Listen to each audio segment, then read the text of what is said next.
Good morning, Navy Recruiting Command. Chief Totem here, live and direct from Navy Recruiting Command headquarters. Have the distinct pleasure of sitting down with the one, the only, Admiral James Waters. Sir, thank you so much for the opportunity to be able to sit down and talk to you today. Can you tell us a little bit about yourself, a little bit about your origin story, sir? Absolutely, Chief. Thanks for teeing this up. Hoo-yah. I really appreciate it. Yeah, so I'm originally from a small town in Connecticut. Now, I know Connecticut, for most people, is already small, but it was a small town northeast of Hartford in Connecticut. Grew up, didn't know anything about the Navy. And as it turns out, there's an actual Navy base in Connecticut. I didn't even know about it till I had to go do a physical for the Naval Academy. Yeah. Attended the Naval Academy based on a friend of mine who had attended West Point, and I knew I didn't want to go into the Army. So I was already ready for Navy at that point. Naval Academy, 4 years, did a majored in systems engineering there. Following that, I attended Oxford University, where I got a master's degree in philosophy and theology. So my systems engineering to philosophy and theology, and then back to the Navy for nuclear power training, which was a bit of a wake-up call as I went back to the technical. Definitely. And then a career submariner, and commanded USS Virginia. Took that ship, which was the lead ship of the Virginia class, on the first deployment for the class, which was an amazing time. Oh, yeah. To see that crew flourish in that environment. I've commanded a squadron of Virginia-class submarines, a group, did policy work before this, and now my life is Navy recruiting. Hoo-yah, hoo-yah. I love it. So, sir, just to kind of get a little bit more acquainted with you, can you tell us a little bit about some of your personal as well as some of your leadership philosophies? Yeah, so I'm a big believer in clearly communicating strategic intent. This is why we're doing what we're doing. Giving clear guidance, and then relying on the energy, enthusiasm, creativity of our sailors to really get the job done. Copy that. When I was in command of Virginia, I spent a lot of time talking through why we were doing what we were doing, where the ship was going, what the mission was, and then really releasing the crew to do what they do best, which is, operate and fight the ship. Copy. Hoo-yah. So, sir, achieving the rank of an admiral is no easy feat. Can you talk to us a little bit about some of the hardships that you had to endure to be successful in your career, sir? Yeah, so certainly challenges through, education. The Naval Academy is no simple feat to get through. There were certainly some challenges and setbacks there as I went through that.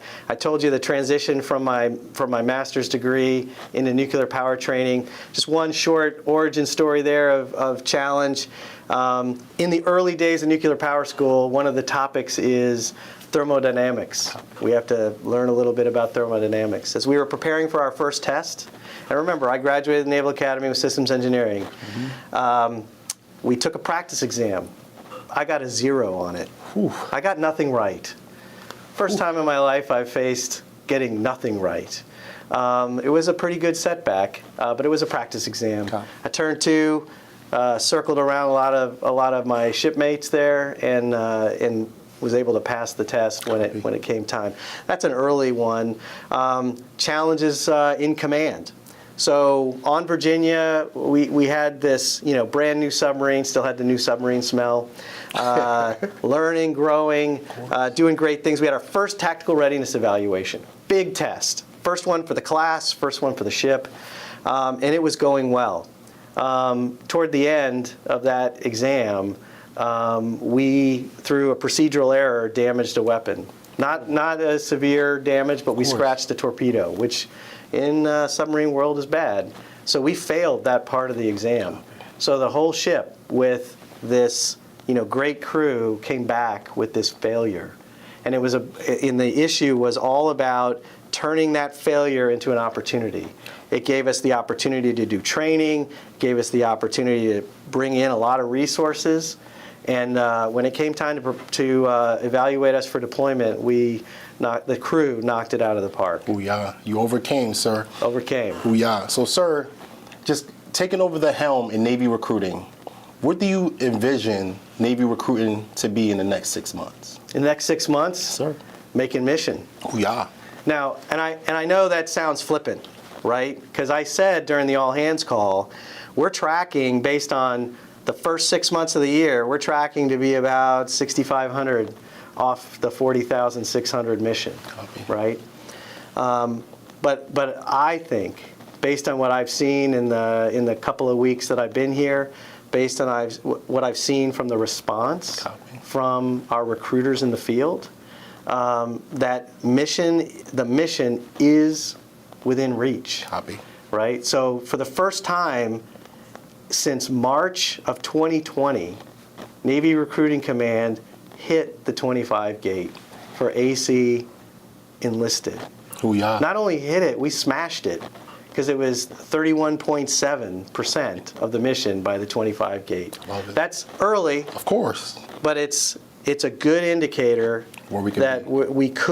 it's within reach. Copy. That's where I see us winning. Copy. I see winners winning. Booyah. And that is an infectious sentiment that generates the type of continued success that the organization has enjoyed in the past and will enjoy again. Booyah. Booyah. So, sir, I kind of wanted to do a deep dive in on that 70-30-60 initiative. Oh, sure. Perfect. I just wanted to see if you could elaborate slightly on your new initiative, sir. So as I prepared to take command, I realized that because we're halfway through the fiscal year and that we're behind, that we needed to do something different. Copy. And so before I got here, I thought about some past experience that I had. So a number of years ago, I was on the transition team for Admiral Richardson as he was coming in to be CNO. Every CNO forms up a group for about a month before they take over to evaluate what direction we want to take the Navy. I participated in that as a captain, and I learned a lot from that experience. So I established a transition team. Copy. With Admiral Walker's blessing. But I wanted to ensure it was from all levels of recruiting nation. So some of our best recruiters, some of our best CRFers from out in the field, the region, thought leaders here, brought them together, and then said, hey, let's figure out what are those barriers that can free up recruiters, that can advance the art and science of recruiting and build readiness. Love it. And so they generated, those ideas were not mine. Copy. Those ideas came from the force. And then when we started talking through it, there was an initial conversation about, is it a 30, 60, 90 day? And I'm like, no, it's a 7-day, it's a 30-day, it's a 60-day. We're gonna kick off the first week. And trust me, I knew that coming in to a new organization, trying to do 20 different initiatives in that first week was gonna be hard. And we actually missed the date on a couple of them, but they're all done. They're all in run that are on that list. Booyah. Booyah. So, sir, with that initiative in place, can you talk to us a little bit about some of your major priorities now at the helm of Navy recruiting, sir? Yeah, my number one priority are recruiters. Copy. And what I mean by that is that we're going to focus on providing those recruiters, our recruiters, with the tools and the training they need to succeed in the field. Copy. We're going to listen to them, and we're going to act on what they say so that we can remove from them barriers that have built up over years that impede the production of new recruits, right? And that provides them the time to prospect, to build relationships, and guide new recruits through the process, to train, and to take time for themselves, right? So those things are all like the number one focus. Booyah. I'm focused on advancing the art and science of recruiting. And first and foremost in there, I want us to rely on tried and true, trust-based tactics, techniques, and procedures. Oh, yeah. Right? Because we know that it's a trust-based endeavor to ask and convince a young American to essentially change their lives, right? Change the direction of their lives. Now, we know we're changing it in a positive direction. Of course. They don't always know going in that it's positive, but we know that it's trust-based. We're going to build a common operating picture in the ROC so that everybody's talking off the same script. We're the same sheet of music. We're going to ensure that the CRF is the bedrock of recruiting subject matter expertise. And as we look across the career recruiting force, we're going to take the things that the very best of them are doing and spread it throughout so that we set ourselves up for recruiting excellence. Because that organization is special in that no one else in the Navy has that deep expertise on recruiting. Copy. And then readiness is an area that I'm passionate about. And what it means is that we provide the right training, the continuing training to ensure our teams have what they need.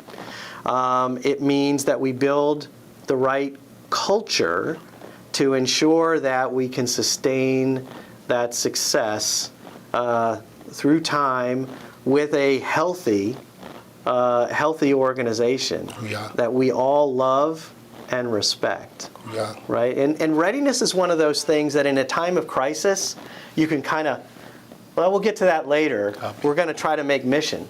But this mission is forever. Yeah. Right? So remember that. On September 30th, we don't just like take a knee for the next 3 months and like, okay, now what do you got for us? We're still doing it. Of course. Right? So how do you build that into the way that we do business? Love it. And that's what we're going to work on. Copy that, sir. So I did want to piggyback on the readiness. I seen, I reviewed your Culture of Excellence 2.0. I just wanted to see if you wanted to elaborate just slightly on the new implementation of Culture of Excellence 2.0. Yeah, absolutely. Culture of Excellence 2.0, Forged by the Sea, is an initiative, is the Chief of Naval Operations initiative.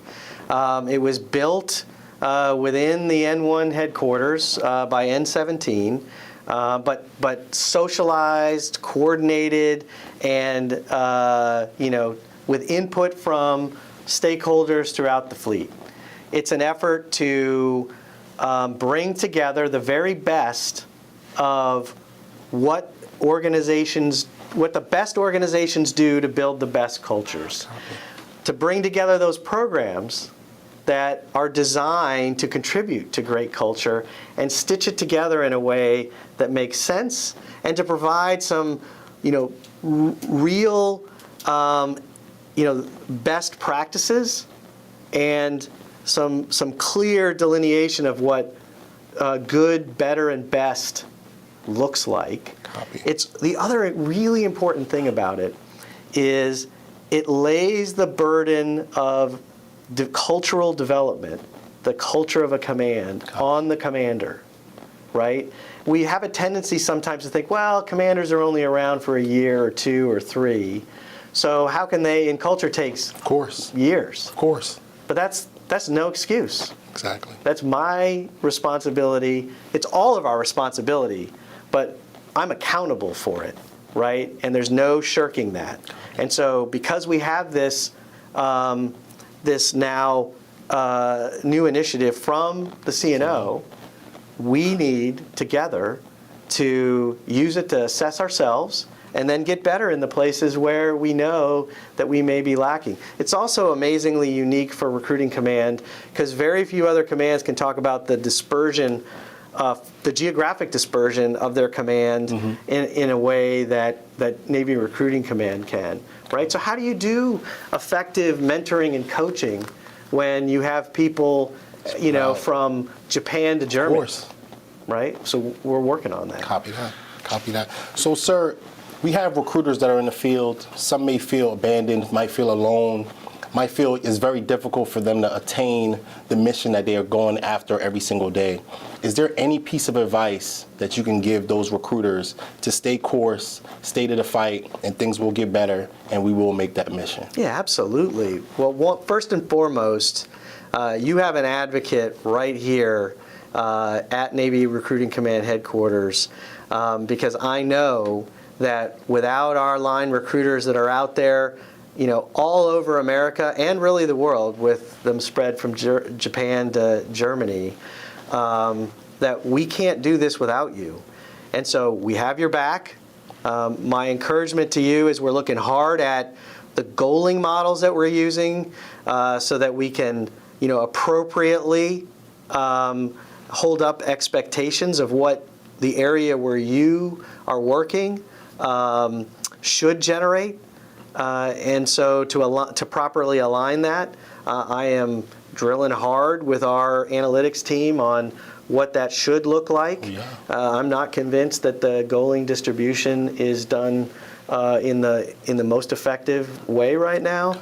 And I think the energy of success will contribute to that ability to kind of like, hey, I'm part of a winning team. We're winning here, and we can continue to do that. And I recognize that not every member of the team is going to generate a contract every month. I mean, I want everyone to generate a contract every month, and I want the recruiters of the year that are generating 40, 50, 60, 80 contracts. Love it. But I know there are going to be some times when you don't. But my promise to you is that we're going to support you with the right training and the right mentoring, so that as we move through the year, you have an opportunity to get better. I believe that effective continuing training is caring and taking care of your people. Booyah, booyah. Sir, do you have any last remarks for episode 1 of Uncharted Waters with Admiral James Waters? Well, I'll tell you what, the episode is Uncharted Waters. I'm working hard to chart the course for Navy Recruiting Command.